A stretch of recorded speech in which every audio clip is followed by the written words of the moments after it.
आदाब सामीन हजरात, आज के अंजुमन की ख़ास पेशकश है और इस पेशकश में आज हम बात करने वाले हैं हमारे स्टूडियो में मौजूद डॉक्टर तकी इमाम से। बच्चों के स्पेशलिस्ट डॉक्टर हैं और ये इमारत शरिया में काम कर रहे हैं, वहाँ अपनी खिदमात लोगों को देते हैं। सबसे पहले तो हम ये जानना चाहते हैं डॉक्टर साहब से, ये जो अभी एक हफ्ते का जो वक्त है, 1 तारीख से लेकर 7 अगस्त तक, खास करके ये जो पहला अगस्त का महीना का जो पहला हफ्ता है, ये जो हम लोग मनाते हैं, जहाँ पर हमने नाम ही रखा है कि ये ब्रेस्ट फीडिंग वीक है, जिसे हम लोग कहते हैं तहफ़्फ़ुज़े रियाज़त। तो आखिर ये जो रियाज़त का जो ये वक्त है, तो इसको मनाने की ज़रूरत क्यों पड़ी? पहले के वक्त में शायद इसकी ज़रूरत नहीं थी, तो थोड़ा सा आप इसके ऊपर बताइए, इसकी ज़रूरत क्यों पड़ गई, जबकि माँ का दूध तो हर एक बच्चे के लिए बहुत ज़रूरी होता है। अस्सलाम वालेकुम। मेरा नाम डॉक्टर मोहम्मद तकी इमाम है। मैं एज ए कंसल्टेंट काम कर रहा हूँ इमारत शरिया हॉस्पिटल में।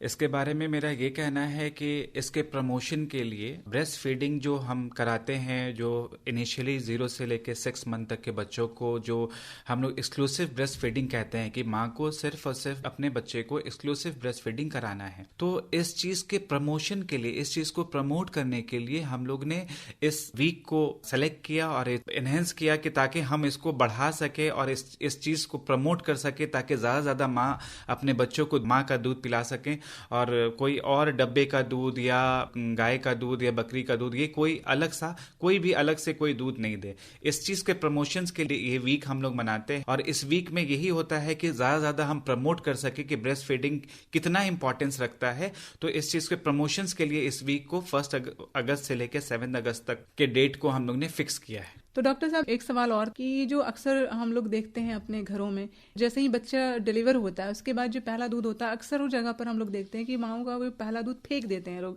तो क्या ये फेंकना सही है, या फिर जो बच्चा दुनिया में आया, जैसे ही वो पैदा हुआ, तो बच्चे के पैदा होने के कितने देर के बाद में उसको फौरन से माँ का दूध देना चाहिए और वो उसके लिए कितना ज़्यादा मुफीद होता है? सबसे पहली बात तो ये कहूँगा कि जो आप फीडिंग करते हैं, सबसे पहला फीडिंग जो कहलाता है, जो सबसे पहला मिल्क कहलाता है, वो मिल्क को हम लोग क्लोस्ट्रम कहते हैं। वो क्लोस्ट्रम सबसे इम्पॉर्टेंट, सबसे ज़्यादा ज़रूरी दूध होता है, जो स्टार्टिंग के 48 घंटे, जब माँ बच्चे को पैदा करती हैं, उसके पैदा करने के बाद 48 घंटे तक का जो दूध निकलता है उसको हम क्लोस्ट्रम कहते हैं। वो क्लोस्ट्रम जो होता है वो दूध गाढ़ा दूध होता है, पीला गाढ़ा थक्का दूध होता है, जिसमें फैट जो के कंटेंट जो हैं बहुत ज़्यादा होते हैं और उसके अंदर जो बाद के जो दूध आते हैं उससे ज़्यादा मुफीद, फ़ायदेमंद, उसमें बहुत ज़्यादा विटामिन्स, प्रोटीन्स बहुत भरा रहता है और बहुत सारे इन्फेक्शंस, बहुत सारी परेशानी बचने के लिए उस क्लोस्ट्रम के अंदर बहुत सारी ऐसी चीज़ें होती है जो बच्चा बहुत सारे चीज़ों से प्रोटेक्ट हो जाता है, बहुत सारे चीज़ों से इम्यूनिटी उसकी बढ़ जाती है, बीमारियों से लड़ने की ताकत बढ़ जाती है। तो ये बहुत ज्यादा फायदा है क्लोस्ट्रम का, क्लोस्ट्रम मिल्क जो 48 घंटे वाले को कहते हैं। दूसरा सवाल आपने किया कि कब दूध पिलाना है, तो जनरली हम वाइज माँ को ये करते हैं कि जैसे ही बच्चा पैदा होता है वैसे ही हम लोग कहते हैं कि आधे घंटे के अंदर अंदर आप फीडिंग स्टार्ट कर दे। अब बात आती है कि ये अगर नॉर्मल डिलीवरी हुआ है तो आधे घंटे के अंदर हम कर देंगे, लेकिन जब ऑपरेशन से होता है, LSCS जिसको हम लोग कहते हैं, तो अगर ऑपरेशन से होता है तो उसमें क्या होता है कि कुछ माँ में को रिकवरी रूम में रखा जाता है। तो उसमें हम लोग क्या करते हैं कि एक्सप्रेस ब्रेस्ट मिल्क का यूज करते हैं, जो माँ अपने दूध को एक्सप्रेस कर देती है, निकाल देती है कटोरी में और फिर हम उसको कटोरी चम्मच से पिला देते हैं। तो इसमें क्या होता है कि डिले नहीं करना है, देरी नहीं करना है। देरी करने से क्या होगा, बच्चा हाइपोग्लाइसीमिया में जा सकता है। हाइपोग्लाइसीमिया क्या होता है, बच्चे के अंदर शुगर की कमी हो जाए और फिर बच्चा सुस्त होने लगेगा या बच्चे को चमकी आ सकती है। ये सारी परेशानियां से बचने के लिए हम लोग कोशिश ये करते हैं कि एज सून एज पॉसिबल, मतलब जितना जल्दी हो सकता है आधे घंटे के अंदर अंदर बच्चे को फीड करा देना है।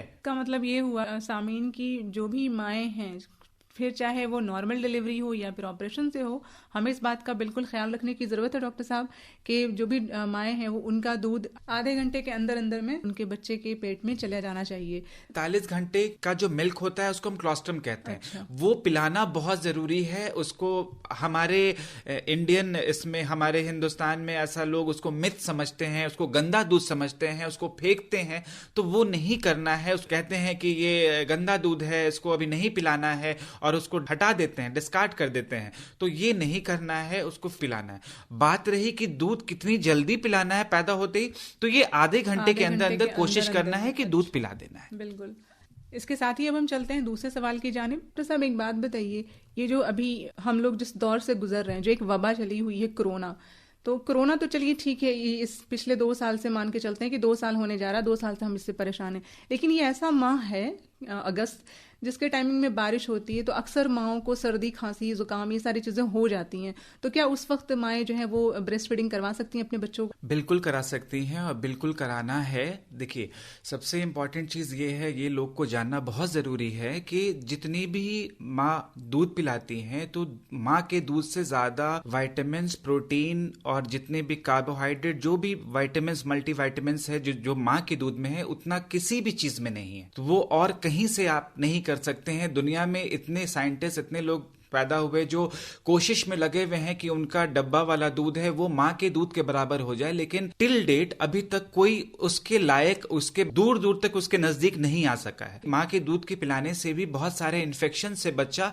बचता है, बहुत सारी बीमारियों से बच्चा बचता है। तो इसलिए आप कभी भी माँ के दूध को रोक नहीं सकते। जैसे आपने कहा कि अगर माँ को सर्दी खांसी हो गई तब भी, जैसे अभी वैक्सीनेशन का टाइमिंग चल रहा है और हर एक को वैक्सीन लेना है, तो जब माएँ वैक्सीन लेकर के आती हैं तो अक्सर उनके बदन हाथ में दर्द हो जाता है या फीवर हो जाती है, कुछ लोगों को कुछ और भी परेशानी होती है, वो मीटिंग्स वगैरह होते हैं।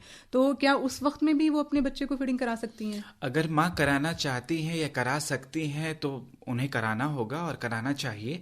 और दूसरी बात यह है कि अगर माँ की तबीयत खराब है और बहुत दर्द है, बदन हाथ में नहीं हो सकता है, पॉसिबल नहीं है, तो हम लोग एक कहते हैं एक्सप्रेस ब्रेस्ट मिल्क, तो वो उसको आप कटोरी में एक्सप्रेस कर सकते हैं और उसके बाद कटोरी चम्मच से भी फीड कर सकते हैं अगर माँ को दिक्कत है। आप बहुत सारे केसेस में ऐसे होते हैं कि माँ अगर डिलीवरी होती है तो उस टाइम माँ अगर सीरियस हो गई, तो अगर सीरियस हो जाती है तो उस कंडीशन में क्या करते हैं कि हम लोग एक्सप्रेस ब्रेस्ट मिल्क देते हैं। एक्सप्रेस ब्रेस्ट मिल्क क्या होता है कि उसको हम लोग माँ को कहते हैं कि उसको आप निकाल दें और उस बच्चे को हम लोग कटोरी चम्मच से हर 2-2 घंटे पे दूध देते हैं। इस वैक्सीनेशन के बाद भी जब वो माँ का दूध बच्चा लेगा तो उसको कोई साइड इफेक्ट तो नहीं होगा? जी नहीं।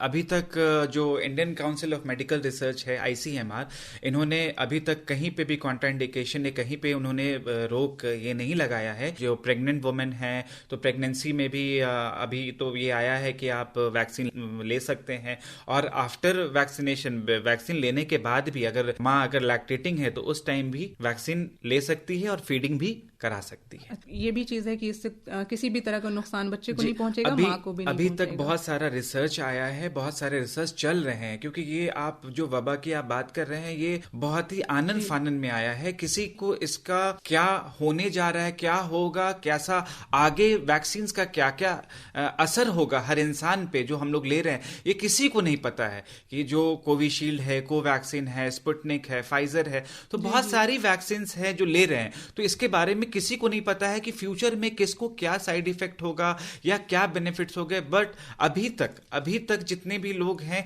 तो यहां तक अभी रिसर्च के हिसाब से अभी तक यही कह रहे हैं कि हाँ, आप वैक्सीन माँ को जो लैक्टेटिंग है, जो मदर फीड कर रही हैं, वो ले सकती हैं और माँ बच्चे को दूध पिला भी सकती हैं। तो ये एक सवाल मेरे जहन में आ रहा है, शायद सामीन को भी आता होगा, कि आखिर पहले के वक्त में जो माएँ थीं, तो उनका तो नॉर्मली जो एक आपने जैसे कहा कि 6 महीने तक बच्चे को माँ का दूध देना चाहिए, तो क्या सिर्फ 6 महीने तक देना चाहिए, या ये जो बच्चों को मखसूस वक्त तक के लिए दिया जाता है, जैसे कि अक्सर आप देखते हैं कि सिर्फ 2 साल तक के लिए देना है बच्चों को दूध। अगर मान लीजिए किसी भी वजह कर ऐसा हो कि बच्चे को 2 साल तक दूध ना मिल पाए, माँ का सही तरीके से दूध नहीं मिलता है अगर, तो क्या इसका कुछ मनफी असरात बच्चे के ऊपर या माँ के ऊपर कुछ असरात भी पड़ते हैं, या फिर कोई खास फर्क नहीं पड़ता? ऐसी कोई वजह है डॉक्टर साहब? अगर देखा जाए तो दोनों पे होता है, माँ पे भी होता है, बच्चों पे भी होता है। देखिए, सबसे अच्छा दूध जो है वो माँ का दूध है, उसमें 2 राय है ही नहीं। यहाँ तक कि आप कोई भी दूध का डब्बा उठा लीजिए, उसमें लिखा रहता है माँ का दूध दुनिया में सबसे अच्छा होता है। ये कहीं भी आप कोई भी डब्बा दूध का उठा लीजिए। अब बात रही कि फीडिंग की, दूध पिलाने की, तो 0 से जब पैदा बच्चा होता है तब से लेके 6 महीने तक exclusive breast feeding. Exclusive breast feeding का मतलब क्या हुआ कि माँ बच्चे को सिर्फ और सिर्फ माँ का दूध पिलाएगी, उसके अलावा एक कतरा भी पानी नहीं, एक कतरा भी कुछ नहीं, दूध के अलावा आपको कुछ नहीं देना। अब बात आती है 6 महीने के बाद। 6 महीने के बाद होता क्या है कि 6 महीने से 2 साल तक में हम लोग 6 महीने के बाद क्या करते हैं, वीनिंग करते हैं। तो वीनिंग क्या कहलाता है कि दूध की क्वांटिटी को हम लोग कम करेंगे, दूध जैसे दे रहे हैं देंगे, साथ साथ में हम लोग दलिया हो गया, खिचड़ी हो गया, स्मैश वो पिसा हुआ सेब हो गया, केला हो गया, ये भी हम लोग अलग से ऐड करते हैं, जिसको हम लोग कॉम्प्लीमेंट्री फूड कहते हैं। कॉम्प्लीमेंट्री फूड क्या हो गया, जो 6 महीने के बाद जो हम फूड मिक्स करके देते हैं विथ मिल्क, माँ का दूध चलता रहता है, तो वो आप ऐड कर सकते हैं और उसके साथ साथ आप कॉम्प्लीमेंट्री फूड देंगे। तो कॉम्प्लीमेंट्री फूड में बहुत सारी चीजें आती हैं, जैसे खिचड़ी हो गया, दाल का पानी हो गया, दलिया हो गया, सूजी का हलवा हो गया। तो ये सारी वेजिटेबल जो सब्जी का है, सब्जी का सूप आप पिला सकते हैं। तो ये सारी चीजें कॉम्प्लीमेंट्री फूड्स कहलाती हैं। तो 6 महीने के बाद माँ के दूध के साथ साथ आपको ये देना है। अच्छा, WHO का क्राइटेरिया है कि 2 साल तक माँ का दूध दे सकते हैं। ये नहीं कहा है, सिर्फ ये कहा है WHO ने कि 6 मंथ तक सिर्फ माँ का दूध, लेकिन 6 मंथ के बाद आपको माँ का दूध के साथ साथ आपको कुछ और भी चीजें शामिल करनी होंगी जी, ताकि ग्रोथ के लिए, डेवलपमेंट के लिए, बच्चे के ब्रेन के डेवलपमेंट के लिए बहुत जरूरी होता है। तो ये क्राइटेरिया है WHO का नॉर्मली कि 2 साल तक पिलाना। और जो माएँ नहीं पिलाती हैं आज के टाइम में, मुझे लगता है कि शायद माएँ बच्चों को दूध नहीं पिलाती हैं प्रॉपरली, तभी तो ये आज आप लोगों ने एक जिम्मेदारी उठाई है कि एक हफ्ता हम मनाते हैं और लोगों को बताते हैं कि भाई माँ को बच्चों को दूध पिलाना चाहिए, उनकी फीडिंग्स जरूरी है। तो आखिर इसके पीछे वजह क्या है? ऐसी क्या जरूरत आ पड़ी कि इसको लोगों को बताना पड़ा ये चीज को, जबकि हर माँ जानती है कि उसे फीडिंग करानी चाहिए बच्चों को? देखिए, अभी आजकल के दौर में ये दिक्कतें आ रही हैं कि जब बहुत सारी माँ के साथ ऐसा होता है कि फीडिंग अगर दूध पिलाने की कोशिश भी करती हैं, या तो दूध कम होता है या दूध किसी को होता ही नहीं है। तो ये सब कंडीशन में होता क्या है कि हम लोग डब्बे का दूध देते हैं या बोलते हैं कि भाई आप सब्स्टिट्यूट कुछ उसका लें। लेकिन अब हो क्या गया है कि जब माँ का दूध आप नहीं पिला रहे हैं तो उससे ब्रेन पे और बहुत सारी चीजों पे, ग्रोथ पे, डेवलपमेंट पे, बच्चे पे इफेक्ट आता है। कुछ ना कुछ तो आता है, क्योंकि सबसे अच्छा और सबसे बेहतरीन जो दूध है वो माँ का दूध है। उसके बराबर कोई दूध दुनिया में ना बना है, ना आगे अभी तक तो नहीं पता कि क्या होगा, लेकिन अभी तक तो टिल डेट अभी तक नहीं बना है। इसलिए माँ का दूध सबसे बेहतर होता है और उसके बच्चे के ग्रोथ के लिए, बच्चे के डेवलपमेंट के लिए, बच्चे के दिमाग के बढ़ोतरी के लिए, हर चीज के लिए माँ का दूध से अच्छा कुछ नहीं है। तो इसका क्या ऐसा भी है कि जब माएँ बच्चों को दूध पिलाती हैं तो इसका कोई साइड इफेक्ट माँ के ऊपर भी पड़ता है, या फिर माँ को, जैसे आजकल बहुत तरह की बीमारी हो रही है, माँओं को भी देखिए तो ब्रेस्ट कैंसर एक नॉर्मल सी बीमारी हो गई है, तो इसके पीछे क्या कहीं इस ब्रेस्ट फीडिंग का भी कुछ हाथ है? जी, आपको एक बात मैं ये भी बताना चाहूँगा कि जो ये हम लोग फीडिंग करते हैं तो इससे माँ को बहुत सारा बेनिफिट है, बहुत सारे फायदे हैं। माँ को सबसे बड़ा फायदा ये क्या है कि ये 6 मंथ तक माँ का जो फैट माँ जो 9 महीने में गेन करती है, तो ये कहा जाता है कि इस फीडिंग से माँ 10 से 15% अपना बॉडी फैट कम कर सकती हैं बच्चे को फीडिंग कराने से।